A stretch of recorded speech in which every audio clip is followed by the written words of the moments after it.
Hello YouTubers, we're going to keep joining you here for BFNations. There was an AMA on Reddit about Battlefield 5 with the DICE development director Ryan McArthur. Now there were a lot of questions. I'll leave a link to the full Reddit AMA in the description down below. But something that kind of worried me is the answer that Mr. McArthur gave to people who were asking how long the live service called Tides of War would be. And the answer that he gave was for as long as players are engaged and enjoying the game. So this worries me because we all know how Battlefront 2 turned out. Of course, there was the big debacle with the microtransactions when the game launched that probably hurt the longevity of this game.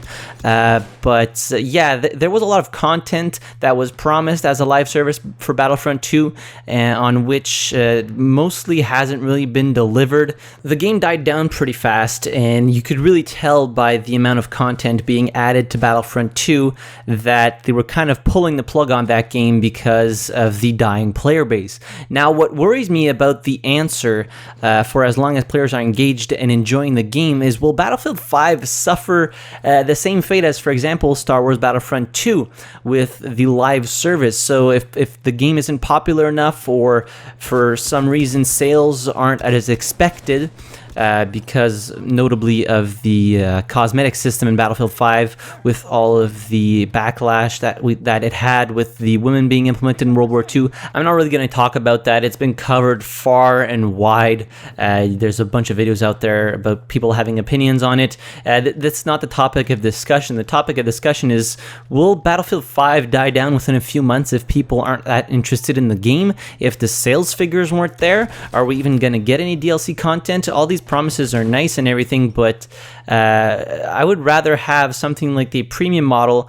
I know a lot of people don't like premium and don't buy into premium, but have some promised content and like some definitive content drops, as opposed to having a live service that can just be pulled whenever the game stops performing accordingly to their sales projections or microtransaction sales projections, because you can bet your ass that if people aren't buying enough microtransactions in Battlefield 5, they're probably not going to release the content that, even if it was planned to be released, they probably still won't release it if there's not enough money being made with the microtransactions. So this is something that worries me, as I said. I love Battlefield. From what I've played from the Battlefield 5 closed alpha, the gunplay is immensely better than Battlefield 1. I enjoyed myself a lot more. And there are a lot of good changes, such as the suppression that is no longer affecting bullet deviation. So there's a lot to look forward to in Battlefield 5, but seeing as the controversy it went through with the rewriting history of World War II, and a lot of people saying they're not going to buy the Battlefield because it's #NotMyBattlefield, if the sales aren't there, then the live service probably won't be there, and we probably won't get the full experience that was promised with the Tides of War live service.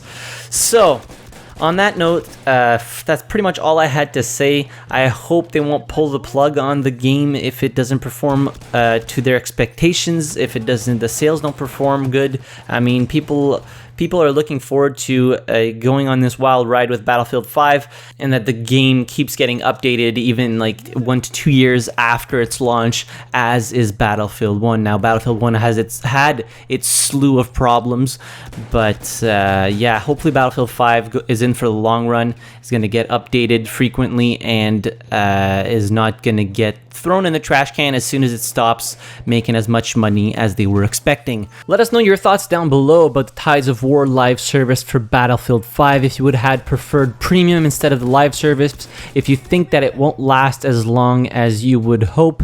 And while you're down there, be sure to hit the like button if you enjoyed the video. Subscribe to BFNations if you haven't already, to become part of the fastest growing unofficial Battlefield community in the world. And as always, thank you very much for watching. I really appreciate it, and I'll see you guys in the next video.